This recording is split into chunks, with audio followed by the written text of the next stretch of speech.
Stoic morning meditations to start your day with clarity and strength. Before you even open your eyes, before your feet hit the floor, your day has already begun. It starts in your mind, with the first thoughts that rise, silently, in the dark. And those thoughts, they matter. They shape the tone of everything that comes next. If you wake up and instantly flood yourself with complaints, anxiety, and pressure, you've already sabotaged your peace before the sun has even risen. But if you choose intention, if you breathe before you rush, if you anchor yourself in clarity before chaos starts knocking, you create something different. A mental space, a quiet strength, a foundation that makes you unshakable from the inside out. Stoicism isn't about pretending everything is fine. It's about deciding who you'll be, regardless of what the world throws at you. That decision begins the moment you wake up. These 10 Stoic meditations are not affirmations. They're reminders, anchors, small resets to guide your mind toward the state of calm, courage, and presence that you deserve to carry throughout your day. Whether you're listening with your eyes still closed or already moving through your morning, let each word serve as a shield against the noise, the rush, the pressure, and the fear. Because no matter what's waiting for you out there, nothing can take your peace unless you hand it over. Part 1. Don't rush into the day. Step into it with intention. When you wake up, your body may be quick to rise, but your mind, it needs a moment. And yet, most people skip that moment. They open their eyes and immediately dive into a storm of thoughts, tasks, screens, and pressure. The day begins, not with clarity, but with chaos. And from that point on, they live in reaction mode, running, responding, surviving, like a flame flickering in the wind, easily shaken by any sudden blow. But it doesn't have to be like that. You can start differently. You can step into the day instead of rushing through it, with awareness, with intention, with the inner posture of someone who leads their own thoughts, instead of being dragged by them. The Stoics taught this. Marcus Aurelius would remind himself each morning, "Today, I will meet people who are selfish, ignorant, ungrateful." But he didn't say this to become bitter. He said it to become unshakable, to remember that those things were external, and he still had full command over his own mind. You don't have to repeat affirmations you don't believe, but you can anchor yourself in a decision. Today, I will not hand over my peace. Today, I will not be controlled by what I can't control. Today, I will walk with presence. Even if your day is filled with responsibilities, you still own the first few minutes. And in those minutes, you can choose how you want to carry yourself. Not just how you'll move through the day, but who you'll be while living it. It's not about slowing everything down. It's about not letting yourself be rushed on the inside. You can move fast and still think clearly. You can have a full agenda and still walk with calm. You can face problems and still remain anchored in who you are. That inner stillness isn't something you find by accident. It's something you choose moment by moment. So before the outside world gets loud, let the inside of you be quiet. And from that silence, set your tone. Because the world doesn't get to decide how your day begins. You do. Part 2. The storm is out there, but your hands are on the wheel. Some mornings, life feels like a storm. Unexpected problems, emotional noise, unfinished tasks, responsibilities demanding your attention.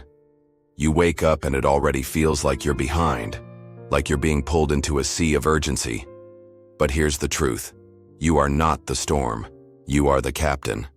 The Stoics used a powerful metaphor for life. The sea. They taught that you don't control the winds, the waves, or the storms, but you do control the rudder, your direction, your posture, your response. Every time you choose not to react impulsively, every time you take a breath before speaking, every time you remind yourself of what truly matters, you are holding the wheel. You might not be able to change the weather, but you can change how you sail through it. Some people give all their power to what's happening around them. They let every inconvenience steal their calm. They let every delay ruin their focus. They let every mood from others dictate their own. But you don't have to live like that. You can be fully present in the middle of turbulence. You can feel the pressure and still respond with clarity. You can be surrounded by noise and still choose silence within. That's what inner power looks like. Not avoiding the waves, but navigating them with mastery. And that mastery begins with a simple question. Where is my focus right now? Is it on what you can't control, or on what's still yours to command? Because even on the roughest days, you still have the wheel. You still have the ability to guide your attention, to protect your energy, to act with intention instead of reaction. Let the storm rage if it must. But you stay anchored. Your clarity is your compass, your discipline is your sail, and your self-awareness, that's the hand steady on the wheel. Part 3. Pain is the fuel of your strength. Pain is not the enemy. It's the raw material of your power. You weren't meant to avoid every discomfort. You were meant to grow stronger because of it. The Stoics didn't seek suffering, but they also didn't run from it. They understood that pain is a teacher, a mirror, a compass, a forge. It reveals what matters. It shows you where your limits are and invites you to go beyond them. You can't always control what hurts you, but you can decide how that pain will shape you. Will it harden you or awaken you? Will it make you bitter or make you wiser? There are two kinds of pain. The one that breaks you down and the one that builds you up. The difference is not in the pain itself. It's in what you do with it. When you resist pain, deny it, or try to outrun it, it grows. But when you face it, name it, and learn from it, you grow. Marcus Aurelius once wrote, "If you are distressed by anything external, the pain is not due to the thing itself, but to your estimate of it. And this you have the power to revoke at any moment." So take your pain and ask, what is it teaching me? What strength can I extract from this? What needs to change, not out there, but in me? Pain doesn't define your story. Your response does. There's a fire inside you that no setback can extinguish. You've been through things you thought you'd never survive. And yet, here you are. So the next time pain visits you, don't curse it. Don't run. Listen. Because within it, there may be the exact force you need. To rise, to sharpen, to transform. Part 4. You can't control everything, but you can control how you carry it. Not everything is yours to carry, and not everything that weighs on your mind needs to live there. Every day you're exposed to demands, judgments, opinions, expectations. Some come from others, some come from within. But just because something reaches you, doesn't mean you need to hold on to it. The Stoics taught that suffering increases when we try to control the uncontrollable, when we fight reality, when we take responsibility for what was never ours to begin with. You don't control the weather. You don't control people's moods. You don't control the past. You don't control what others think about you. But you do control your attitude, your decisions, your values, your breath, your posture. And that is where your power lives. Seneca said, "We suffer more in imagination than in reality." And often what exhausts us isn't the actual weight we carry. It's the extra burden we pile on top of it. Like blaming yourself for things beyond your reach. Like replaying scenarios that no longer exist. Like attaching your peace to outcomes you can't command. But when you focus on what is within your reach, a shift happens. You move from frustration to presence, from helplessness to clarity, from chaos to alignment. Ask yourself, what am I choosing to carry today that isn't mine? What can I release? Not because I don't care, but because I choose peace over control? Let that be your practice, to let go of what's not yours, to respond instead of react, to walk lighter, not because life got easier, but because you stopped holding what doesn't belong in your hands. That is strength. And that is freedom. Part 5. The first pain is inevitable. The second one is a choice. There are things you can't avoid. Disappointments, loss, frustration, unfairness. Life brings them, whether you're ready or not. That first pain is part of the journey. It's the sting of being human. But the second pain, That one is optional. The second pain is the story you tell yourself after the wound. It's the spiral of blame, shame, fear, and resentment. It's the mental loop you play over and over, even when the moment has already passed. The Stoics made a clear distinction between what happens and how we interpret what happens. The event is real, but the suffering that follows, that's shaped by the meaning we give to it. A delay doesn't mean failure. A no doesn't mean you're not enough. A loss doesn't mean your life is over. But when we don't pay attention to our inner dialogue, we let the pain grow roots, and it starts to live inside us, long after the event is gone. That's why Epictetus said, "It's not what happens to you, but how you react to it that matters." You're allowed to feel. You're allowed to grieve, to cry, to pause. But you don't have to build a home inside the pain. You can choose to feel the first pain and refuse to feed the second. Instead of asking, "Why did this happen to me?" ask, "How can I grow through this? What part of me is being invited to evolve?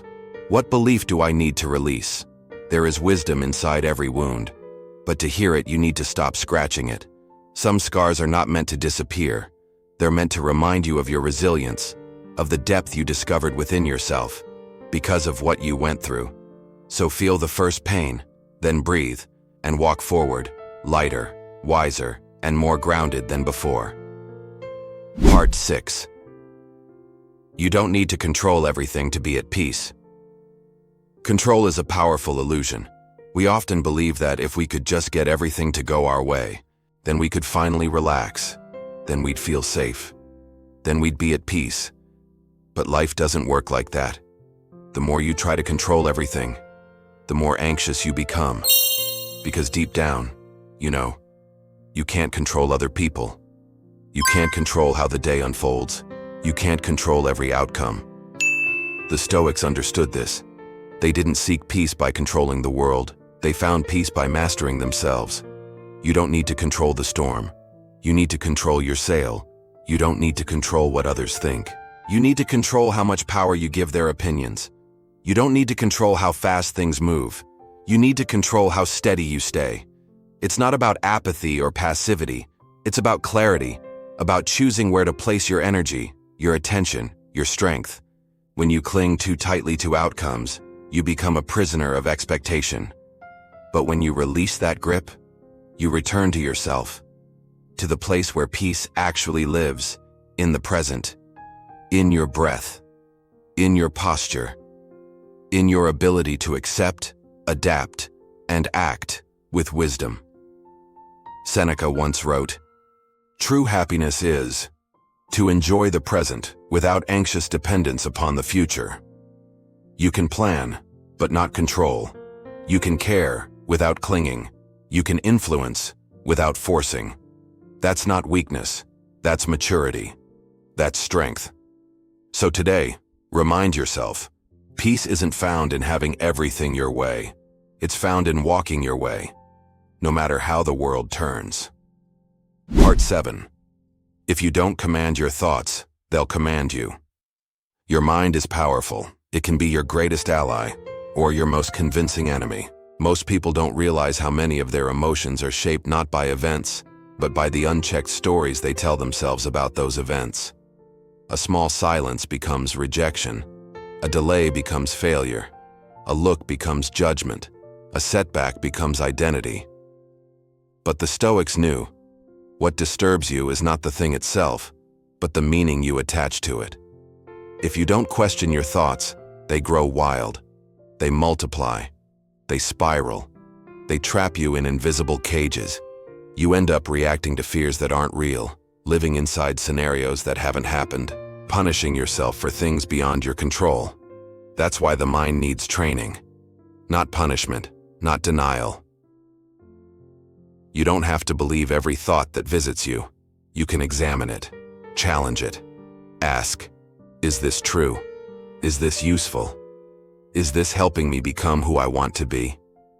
Marcus Aurelius wrote, "The things you think about determine the quality of your mind." So today, pay attention to what you're feeding your thoughts. Are you watering seeds of fear or courage? Are you dwelling on lack or focusing on what you can build?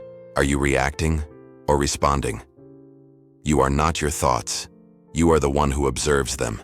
And from that place of observation, you can choose to release what no longer serves you, to plant what you want to grow, to command your mind before it commands your life. Part 8. What you feed grows. The human mind is like fertile soil.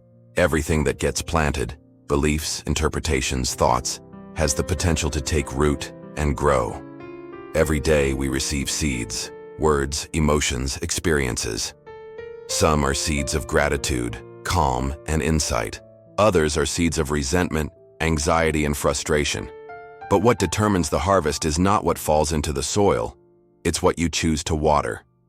If you constantly focus on what went wrong, on how unfair life is, on what you lack, you are watering weeds. And before long, they spread, filling your mental garden with bitterness, comparison, and noise. Seneca warned us, "The mind that dwells on dark thoughts lives in darkness." That doesn't mean you should pretend everything is fine when it's not. It means recognizing that you have a choice in what takes root inside you. Stoicism doesn't deny pain. It teaches you not to dwell in it longer than necessary. Feel it. Learn from it. Then, let it go. Because the more time you spend replaying old stories of pain or failure, the deeper their roots grow. You are the gardener of your inner world, and every thought you entertain is a seed. Some lead you closer to peace, others steal your clarity. So ask yourself, what am I feeding today? Is this thought helping me grow or keeping me stuck? Tend to your mind the way you would a sacred place, not by force, but with care, with intention, with awareness. Because you don't rise by accident, you rise by what you nourish, day by day, thought by thought, choice by choice. Part 9. Don't argue with reality. Learn to walk with it. Most of our suffering doesn't come from what happens. It comes from our refusal to accept that it happened. We resist, we deny, we cling to how things should have been. But the Stoics taught that peace begins when resistance ends. Epictetus said, "Don't seek for things to happen the way you want them to. Rather, want them to happen the way they do, and you will find peace." This isn't surrender to weakness. It's surrender to truth. You don't have to like what happened, but you can stop fighting it internally, because that fight drains you. It pulls your energy into what you can't change and away from what you still can.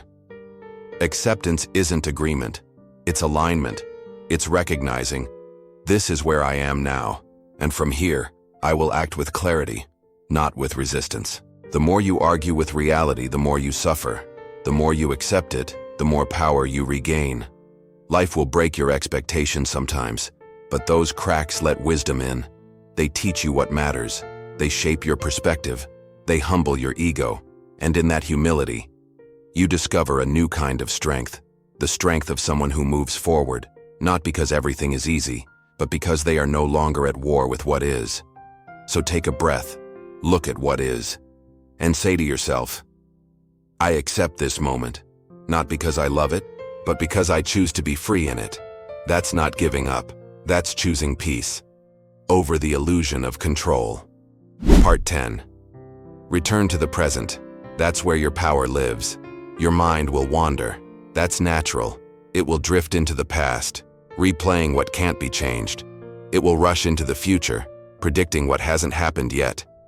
But in both places, you lose yourself. You lose peace. You lose clarity. The Stoics taught presence, not as a trendy idea, but as a way of life. Because the present moment is the only place where you can act, where you can think clearly, where you can choose wisely. Marcus Aurelius wrote, "Confine yourself to the present, not to shrink your vision, but to sharpen your power. Because when you're fully here, even for a few seconds, you become grounded. You stop spinning in imaginary scenarios. You see what's real. You remember what matters. Your breath is here. Your choices are here. Your strength is here. Even if things aren't perfect, this moment is still yours. And that makes it powerful. You don't need to solve everything right now. You don't need to have all the answers. You just need to return to this step, to this breath, to this decision. And from here, you can build anything. So anytime your mind starts racing, come back to your body, to your breath, to what's in front of you. Not because it's easy, but because that's where your life is. And it's too precious to be missed. Every day you have two choices: to live in reaction or to live in alignment, to be pulled by everything outside of you, or to be guided by something steady within. These 10 Stoic meditations are not a one-time fix. They are a daily invitation to return, to realign, to remember.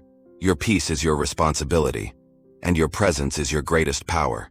So if this content grounded you today, if it helped shift your perspective, don't keep it to yourself. Listen again tomorrow. Share this with someone who needs clarity. Subscribe for more daily reminders to protect your mind and build your inner fortress.